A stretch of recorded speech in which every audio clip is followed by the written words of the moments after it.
જૂનાગઢના માંગરોળ તાલુકાના ગીડ પંથકના દ્રશ્યો છે, જ્યાં ભારે વરસાદના કારણે પૂર જેવી સ્થિતિનું નિર્માણ થયું છે. જ્યાં જુઓ ત્યાં પાણી જ પાણી થઈ ગયું છે.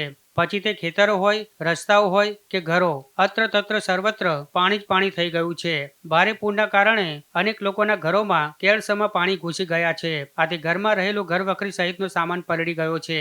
જ્યારે પાણીના ધસમસતા પ્રવાહમાં રોડ રસ્તા પણ તૂટી ગયા છે, તો ખેડૂતોએ વાવેતર કરેલ મગફળી પાક પણ પાણીમાં ગરકાવ થઈ ગયો છે અને ખેતીની જમીનમાં ભારે ધોવાણ થયા છે. ત્યારે પાણી ઓસર્યા બાદ જ નુકસાનીનો સાચો અંક આવે તેમ છે.